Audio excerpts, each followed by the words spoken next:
आम्ही म्हणजे तुम्ही आम्ही सारे जना पोट आहे तोंड आहे जीव आहे सोस आहे चमचमीत गाण्याचा ते आम्ही सारे खवय्ये आम्ही सारे खवय्ये सारे खवय्ये आम्ही सारे खवय्ये एकमेका शिकवित नवे काही बनवावे किती किती चोचले ते जिभेचे हे पुरवावे छान छान देशी विदेशी पदार्थ जाणून घ्यावे चुकता चुकता करता करता खावे अन खिलवावे आम्ही सारे खवय्ये आम्ही सारे खवय्ये सारे खवय्ये आम्ही सारे खवय्ये. नमस्कार. बादशाह मसाला प्रस्तुत आम्ही सारे खवय्येच्या या भागात सगळ्यांचं मी अतिशय मनापासून स्वागत करतो. कसे मंडळी, तुमच्यात आणि माझ्यात ना काही गोष्टी कॉमन आहेत है ना. म्हणजे उदाहरणार्थ बघा, म्हणजे शाळेत असताना एखादी वस्तू रबर किंवा पेन्सिल शाळेत विसरून येणं किंवा अभ्यास केला नाही म्हणून वर्गाच्या बाहेर उभं राहायला लागणं आणि मग अतिच आपण केल्यानंतर मग हेडमास्टरने सांगितलं अरे आई वडिलांना घेऊन ये, हो की नाही. मग त्यानंतर फक्त आपण आईला घेऊन जातो, वडिलांना घेऊन जात नाही, तडी पडते ना, है की नाही. मग आपण नंतर थोडेसे मोठे होतो, 8वी 9वीत जातो, मग आपल्याला अभ्यास करायला लागतो है ना. 9वी 10वीत अभ्यास करायला लागतो आणि आपण अभ्यास नेहमी शेवटी करतो. वर्षभर टिवल्या भावल्या आणि शेवटी अभ्यास आणि मग टेन्शन येतं. मग रात्री बसून अभ्यास वगैरे आपण करतो. मग रात्री आपल्याला दर तासाने 1.5 तासाने आपल्याला आई देते चहा कॉफी, वडील झोपतात, हां आई जागी राहते, हो की नाही. मग आपण नंतर कॉलेजमध्ये जातो. कॉलेजमध्ये गेल्यानंतर मग ओळखी होतात, नवीन ओळखी होतात. मग रात्री अपरात्री फोन येतात, कसा आहेस रे, काय आहेस रे, तुला हा रंग छान दिसतो, हां तुझी हा पॅन्ट छान आहे, हां तुला तो हेअरकट एकदम सूट होतो, हां वगैरे इन्स्ट्रक्शन्स यायला लागतात आणि आपण त्याप्रमाणे वागायला लागतो. मग नंतर आपल्याला हळूहळू लग्न होतं. हळूहळू म्हणजे लग्न पटकन होतं, पण हळूहळू आपण एकमेकाला रुळू लागतो, सहवास. मग आपल्याला बायको आपल्याला काही इन्स्ट्रक्शन देत असते. मग आपल्याला मुलं होतात, मग एखादी मुलगी होते किंवा एखादा मुलगा होतो. मग त्या मुलींकडून आपल्याला काही इन्स्ट्रक्शन्स मिळतात. तोपर्यंत नवीन बऱ्याच गोष्टी आलेल्या असतात ज्या आपल्याला माहिती नसतात. म्हणजे थोडक्यात मुद्दा काय आहे, आई बायको मैत्रीण मुली अशा सगळ्या स्त्रियांचा जमाव जो आपल्या बाजूला असतो ना, त्यांच्याकडून आपल्याला वेगवेगळ्या प्रकारचे इन्स्ट्रक्शन्स येत असतात. म्हणजे काय, ते आपल्याला सपोर्ट करत असतात आयुष्यात, हो की नाही.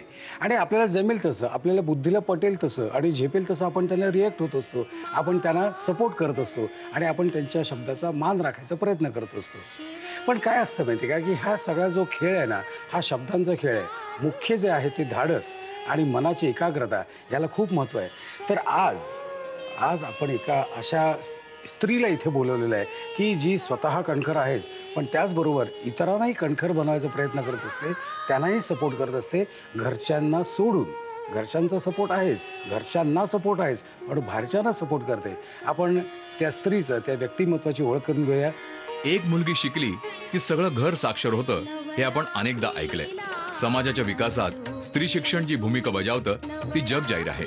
शिक्षणाची प्रचंड ओढ असलेल्या पद्मश्रीताई पाटील यांनी विविध शास्त्रांचं आणि कलांचं शिक्षण घेतलंय. साहित्य, राजकारण यासारख्या विषयातल्या उच्च पदव्या तर त्यांनी घेतल्याच, पण त्याच्याच जोडीनं पत्रकारितेचा अभ्यासही केला.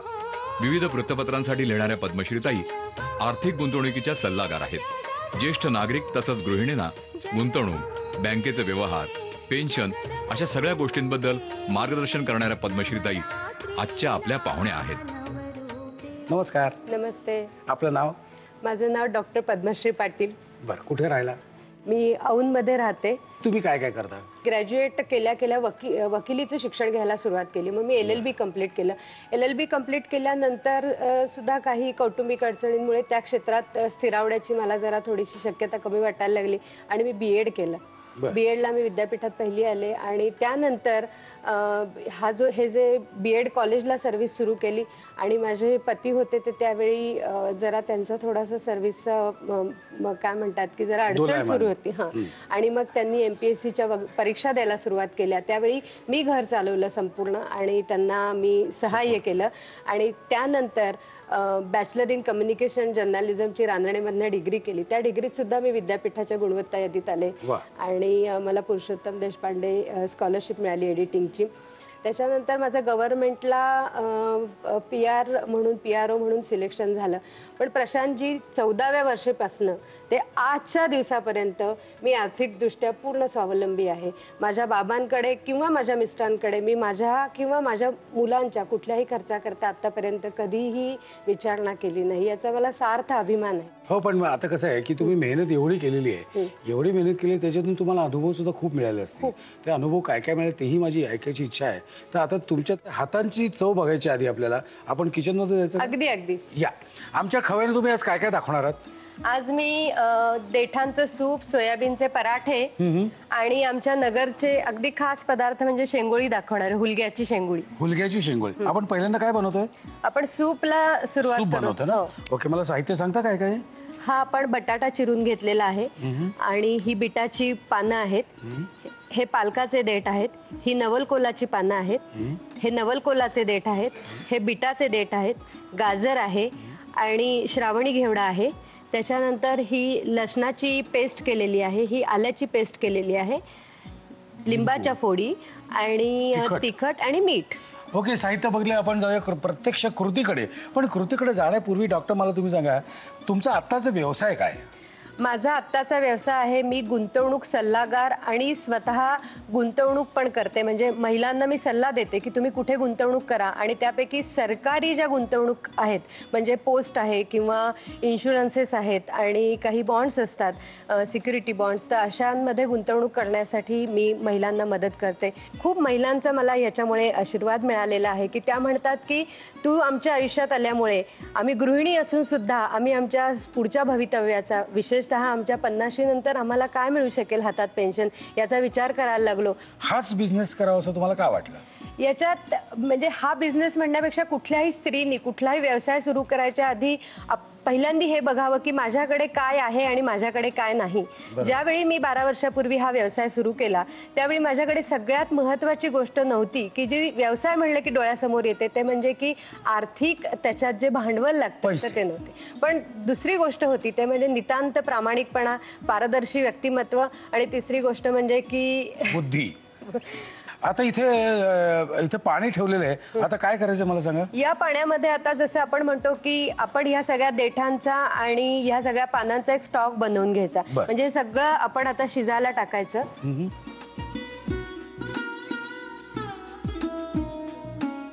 आणि ही बिटाची पानं आहेत. हे पालकाचे देठ आहेत. सगळं घाला. हे नवलकोल जे आहे त्याची जी पानं आहेत ती पानं आहेत. हे नवलकोलाचे. आणि आपल्याला हे बिटाचे देठ आहेत. बिटाची जी पानं टाकली ना आपण त्याचे देठ आहेत. हे बीन्स म्हणजे श्रावणी घेवडा आणि गाजर ज्याच्यात अजीवनसत्व आहे. आणि याच्यात आलं लसूण थोडीशी पेस्ट घालायची ह्याच्यामध्ये. वा, ते आलं लसूणची पेस्ट आली की थोडासा वास छान लागतो. आता आपल्याला साधारण किती वेळ शिजवत ठेवावं लागेल? एक 15 मिनिटं तरी. बरं. आणि 15 मिनिटं हे शिजल्यानंतर काय करायचं? शिजल्यानंतर तुम्ही तिखट आणि मिठाचं विचारलं ते मी सांगते की पुन्हा हे सूप मी थोडंसं पथ्यकारक या रीतीनं हे आपण बनवायचं आज शिकवतोय की जर एखाद्याला मिठाचं पथ्य असेल तर ते त्याप्रमाणे ते मीठ घालतील. जर तिखट जर नको असेल समजा तर ते तिखट घालणार नाहीत. आणि जनरल जे आहे तर ते आपण हा स्टॉक बनवल्यानंतर हा स्टॉक आपल्या घरात ठेवायचा. जर मूल खेळून आलं तर ते दूध नको म्हटलं तर पटकन हे आपण कपात असं छान जर सूप दिलं तर हे खूप छान पौष्टिक. मुळात ते चांगलं लागणं महत्वाचं आहे कारण मुलांना गंडवायचं कसं हे फक्त आयात जाणतात, ते आपण जाणत नाही. चर्चा आमची बरीच झाली. आता काय करायचं मला सांगा डॉक्टर? आता आपण याच्यामध्ये थोडंसं तिखट आणि मीठ घालायचं की तत्पूर्वी सांगायचं राहिलं, विश्रांतीच्या काळात आम्ही सगळं हे ब्लेंड करून काढले बरं का. हे बघा आमचं हे सगळं हे रेडी आहे. आम्ही व्यवस्थित ब्लेंड करून प्रेमाने ब्लेंड केलेलं आहे. त्यामुळे असं सगळं एकजीव झालेलं आहे. आता काय करायचंय त्यात? आता आपण याच्यात आपल्याला म्हणजे ज्या व्यक्तीला हे सूप प्यायचंय तर त्याच्यानुसार म्हणजे मीठ किती जर साधारण एवढं लहान मुलांना द्यायचं असं समजा. आणि लहान मुलं तिखट जरा जास्त खातात. आणि तिखट. बरं. आता आपण तिथे आपण आपल्याला जेवढा ह्याच्यातला स्टॉक हवा तेवढा घ्यायचा. बरं. हे कधीही डायरेक्ट उकळायचं नाही. बरं. आपल्याला जेव्हा आता समजा मला आपल्याला द्यायचं आहे तर मी तेवढ्याच पुरतं हे काढून 2 चमचे घेऊन त्यात. ओके, आता हे लिंबाचं काय करायचं तुम्ही? आता सर्व करताना हे फक्त पिळायचं का? हा, सर्व करताना पिळायचं. आपण जेव्हा बाउलमध्ये ते घेऊ त्याच्यानंतर एक व्हिटॅमिन सी चा एक छोटा डोस देऊन टाकायचा की 2 थेंब लिंबाचे. ओके, व्हिटॅमिन ली. साहित्य आणि कृती लिहून घ्या. नवलकोल, बीट आणि पालकाच्या देठाचं सूप बनवण्यासाठी लागणारं साहित्य: बटाटा, बीटाची पानं, पालकाचे देठ, नवलकोलाची पानं, नवलकोलाचे देठ, बीटाचे देठ, गाजर, श्रावण घेवडा, लसूण पेस्ट, आलं पेस्ट, लिंबाच्या फोडी, तिखट आणि मीठ. कृती: बटाटे, बीटाची पानं, पालकाचे देठ, नवलकोलाची पानं, नवलकोलाचे देठ, बीटाचे देठ, श्रावण घेवडा आणि गाजर या भाज्या गरम पाण्यामध्ये वाफवून घ्याव्यात. त्यामध्ये आलं पेस्ट आणि लसूण पेस्ट घालून शिजवून हे मिश्रण मिक्सरमध्ये ब्लेंड करून घ्यावं. एका पॅन मध्ये पाणी गरम करून त्यामध्ये मीठ, तिखट, भाज्यांची पानं आणि देठाचं मिश्रण घालून ते उकळून घ्यावं. सूप सर्व्ह करताना त्यावर लिंबाची फोड घालून गार्निश करावं. मला खात्री आहे तुम्ही सगळं व्यवस्थित लिहून घेतलेलं असणारच. डॉक्टर मॅडम, आता पुढचं काय आपला? आता आमच्या नगरची प्रसिद्ध शेंगोळी मी दाखवणार आहे. शेंगोळी. हं. ओके, तर याला हुलगे असं आम्ही तिकडे म्हणतो, इथे कुळीथ असं म्हणतात. बरं, मला साहित्य सांगता काय काय? हे कुळिथाचं पीठ आहे, त्याच्यानंतर ही लसणाची पेस्ट आहे, मोहरी आहे, हळद, तिखट, मीठ. आम्ही ऑलरेडी हे मोडून घेतलेलं आहे बरं का. काय आमच्याकडे वेळ कमी आहे. वेळ कमी असल्यामुळे आम्ही वेळ वाचवता येईल कसं. आणि हे मळताना आम्ही त्यात काय काय घातलेलं आहे? तिखट घातलेलं आहे, लसणाची पेस्ट घातली, मीठ घातलंय आणि कोमट पाणी आणि तेलाचा वापर करून मळलं, हे महत्वाचं आहे. ओके, 2 चमचे तेल मी ह्या कढईत घेतलेलं आहे. याच्यात थोडीशी मोहरी टाका, हळद घाला, थोडीशी लसणाची पेस्ट घाला, तिखट घाला, पाणी हवंय. आणि आता प्रशांतजी आपण पाण्याच्या मापाने मीठ टाकूया याच्यात. आता हे इकडे उकळत राहू दे. आणि हे आपण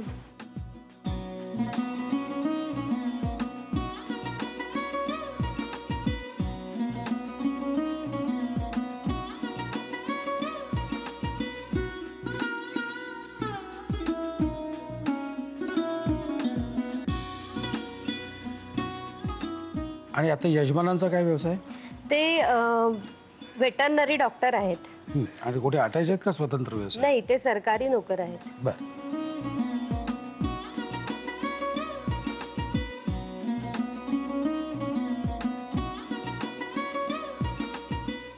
ओके, आता हे कशाबरोबर खायचं? ह्याच्या सकटच खायचं असतं? हो, हा रस सुद्धा पाहिजे वाटीत. हो, हा रस सुद्धा पाहिजे. आणि हा रसच खरं जास्ती महत्वाचा आहे, कारण जेव्हा हे शिजून येतं त्यावेळी तो दाट होत जातो. आणि हे शिजायला किती वेळ लागतो साधारण? हे शिजायला साधारण 15 मिनिटं तरी लागतात. आणि एक मला महत्वाची टीप सगळ्या पदार्थांच्या बाबतीत द्यायची आहे, ते म्हणजे आपण म्हणतो चुलीवरचं सुग्रास जेवण. त्याचं जिस्ट काय आहे तर चुलीवर म्हणजे अगदी लहान अशी ज्योत असते आणि आपण काय करतो घाई म्हणून नेहमी गॅस मोठा नाही. जेव्हा लहान गॅस ठेवायचा, पदार्थ थोड्या वेळ आपला व्यवस्थित शिजून द्यायचा आणि तो 3/4 शिजायला आला की गॅस बंद करायचा. म्हणजे 1/4 पदार्थ वाफेवर शिजला गेला पाहिजे. गॅसची बचत होते आणि अप्रतिम पदार्थाला चव येते. प्रत्येकाने हा प्रयोग करून पाहावा. लक्षात ठेवा, आता हे 15 मिनिटानंतर मी खायला घेणार आहे. तुमचं मला माहित नाही, तुमचं मला माहित नाही. म्हणजे आता मीच तुम्हाला सांगतो तुम्ही काय करायचं. तुम्ही काय करायचं माहितीये काय?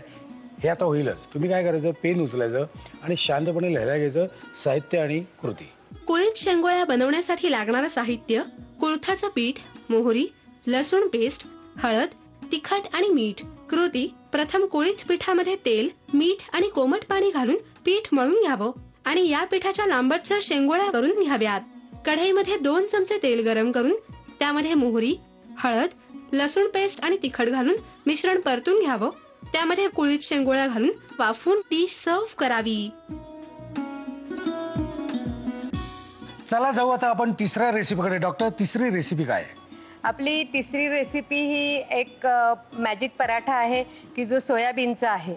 आणि तो आपण बघू आता कसा बरं. करायचा. नाही पण तत्पूर्वी मला तुम्हाला अजून तो विषय आपला अर्धवट राहिलाय की विचार. तुम्ही तुमचा व्यवसाय, तुमचा तो इन्व्हेस्टमेंटचा व्यवसाय आहे, पण त्याच्या जोडीला अजून तुम्ही काही काही करता. ग्रामीण भागातल्या विद्यार्थ्यांना आपण व्यवसाय मार्गदर्शन आणि भवितव्यात त्यांचं करिअर कसं असावं या बाबतीत मार्गदर्शन करायचं. म्हणजे की जी मुलं आहेत की ज्यांच्यात खरंच काहीतरी सुप्त Spark आहे. अवस्थेत अगदी स्पार्क आहे, तर अशा मुलांना आम्ही दत्तक घेतो. आणि दत्तक घेतो म्हणजे फक्त आर्थिक मदत करत नाही, तर त्यांना संपूर्ण सगळा कुटुंबाला सुद्धा त्यांच्या पाठिंबा देऊन त्या मुलांना सल्ला आणि मार्गदर्शन, आरोग्याची त्यांची सगळी काळजी, असा सगळा तिहेरी उपक्रम राबवून तो मुलगा जोपर्यंत पायावर उभं राहत नाही तोपर्यंत हे आम्ही कुठल्या त्याला संस्थेतर्फे तुम्ही आमच्या संस्थेचं नाव आहे, जे आम्ही पुणे शहरात काम करतो, तर त्याचं नाव आहे help for the children of India. आणि ग्रामीण भागाच्या एरियात जे काम करतो त्याचं नाव आहे जनसर्वोदय ग्रामीण विकास आणि संशोधन संस्था. ओके, आता परत आपलं खाण्याकडे काय, मला बोलल्यानंतर भूक लागते. बरं, आपला पदार्थ काय, तुम्ही मला नाव काय त्या पदार्थाचं? आपल्या पदार्थाचं नाव आहे सोयाबीनचा पराठा. सोयाबीनचा पराठा. मला साहित्य सांगता काय काय पटकन? हा सोयाबीन? क्रस्ट सोयाबीन आहे, हे असंच बाजारात मिळतं. ओके. जिथे मिळत नसेल त्यांनी एक मिक्सरवर फक्त एक ब्लेंड देऊन घ्यावा, हे असं होतं. ओके. त्याच्यानंतर हा उकडलेला किसलेला बटाटा, ही मळलेली कणिक साधी आपली गव्हाची, त्याच्यानंतर ही लसणाची पेस्ट, ही आल्याची पेस्ट आणि तिखट आणि मीठ. ओके, आता काय देऊ तुम्हाला? आता मला तुम्ही लसणाची पेस्ट द्या ओके, आणि त्याच्यानंतर आल्याची पेस्ट आणि थोडंसं तिखट. जरा तिखट करा. हो, अगदी अगदी.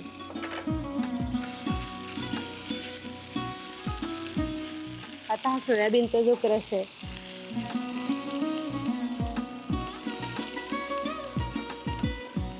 आता हे आपण भाजून घेतलं जरा हलकंसं असं. आणि आता जेवढं आपण सोयाबीनचा क्रश घेतला तेवढंच प्रशांतजी ह्याच्यात पाणी घालायचं. ओके, तेवढंच त्याच मापात, अजून थोडंसं.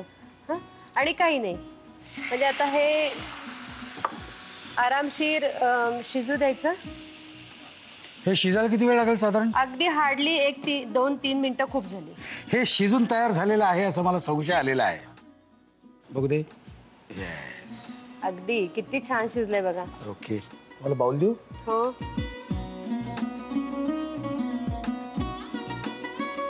हे अगदी असं सुद्धा खायला खूप छान लागतं. कांदा टोमॅटो वगैरे ह्याच्यात चिरून. हा उकडलेला बटाटा आहे. मीठ आपल्याला कधी घालायचं ते बघा. हा, म्हणजे बटाटा आपण किती घालतो या हिशोबाने आपण त्यात मीठ घालूया. ओके ओके, आता हे आपण सगळं मिक्स करून घेतो ना? हो, काय काळजी करू नका, काळजी करू नका. तुम्ही एवढं काम करून ठेवलेलं आहे ना, त्यामुळे आपल्याला वेगळं काही करायची गरज नाहीये. हे फक्त इथे बघत राहा, हे बघत राहा, आणि मग आम्ही हे असं वर काढतो की झालं रेडी रेडी. आता पुढे आता ही मळलेली कणिक आहे. आता आपल्याला नॉर्मल आपल्याला लाटी करून घ्यायची का ती? अगदी अगदी.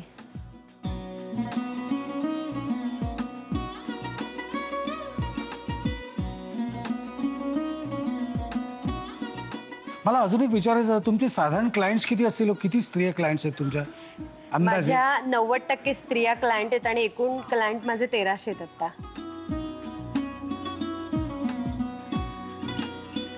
हा पराठा चिकटण्याचा, बिघडण्याचा असा काहीही हे येत नाही, कारण इतका सहज लाटला जातो हा केक.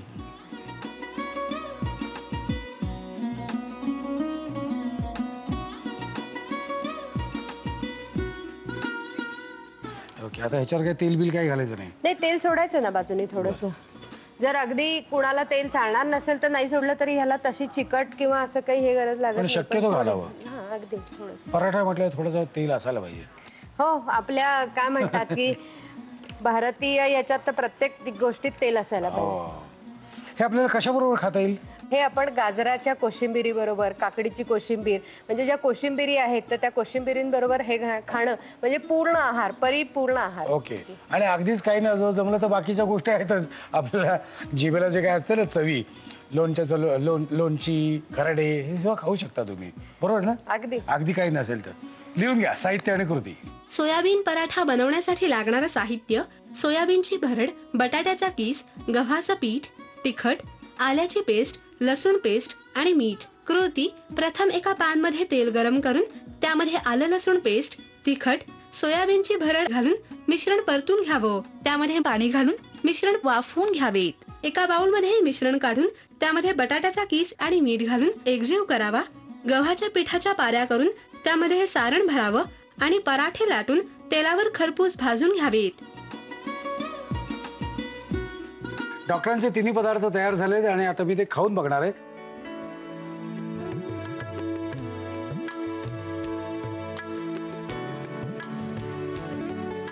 डॉक्टर मला एक सांगा की तुमचं कार्यक्षेत्र किती वाढलेलं आहे, मी ऐकलेले. आता तुमचा फोकस काय आहे? 2 गोष्टींचं आहे की ज्या महिला एकट्या असतात तर अशा महिलांना त्यांचा विकास होण्याकरता मला मोठं काम उभारायचं आहे की ज्याच्यात स्त्री आणि तिची शिकणारी मुलं या दोघांनाही आमच्याकडनं मदत होईल. आणि एक त्याच्यानंतर छंदाचं एक काम मला करायचं ते म्हणजे मला जगात सगळीकडे फिरून परदेशात जे भारतीय मुलं शिकतात त्या छोट्या मुलांकरता मला भारतीय कला काय असतात तर हे त्यांना जाऊन शिकवायचंय तिथे. वा वा, जाल तेव्हा मला सांगा, मी पण येईन. अगदी अगदी. ओके, तुम्ही अगदी वेळात वेळ काढून ऑल द वे धावपळ करत करत सर्व व्यस्त कामाच्या शेड्यूलमधून इथे आला त्याबद्दल आमच्याकडून एक छोटीशी प्रेमाची भेट आहे आपल्याला. मी आपली आभारी आहे, संधी दिल्याबद्दल सुद्धा आभारी आहे. येस येस, आणि तुमच्या संपूर्ण कार्यात तुम्हाला यश मिळो अशीच परमेश्वराच्या चरणी प्रार्थना करतो. ओके, आणि मंडळी, अशा व्यक्ती आणि अशा स्त्रिया ज्या अतिशय मनापासून काम करतात त्यांना सपोर्ट करण्याचं काम आपण करायचं असतं, भरल्या पोटाने करायचं असतं ऑफकोर्स. आणि म्हणूनच खवई हा कार्यक्रम प्रसिद्ध आहे. आणि आपल्याला पुन्हा भेटायचंच आहे, कारण आता खायची वेळ झालेली आहे, ऐकून झालेलं आहे, मनात साठवून झालेलं आहे, आता मनन करत खाण्याची वेळ झालेली आहे. आपल्याला पुन्हा भेटायचंच आहे ह्याच वेळी ह्याच दिवशी. तोपर्यंत मस्त खा आणि स्वस्थ राहा. नव्या नव्या चवी धवी विसरल्या ह्या तुम्हासाठी. या आमच्या खव्याने तू आज काय काय दाखवणार आहेस? 3 पदार्थ आहेत. बर. एक मिक्स्ड व्हेजिटेबल दलिया, हा हा. खिलवावे आम्ही सारे खवई दुसरा आहे तो एक गाजर पराठा आहे, खवई. तिसरा आहे apple rabri. Apple rabri. Yes.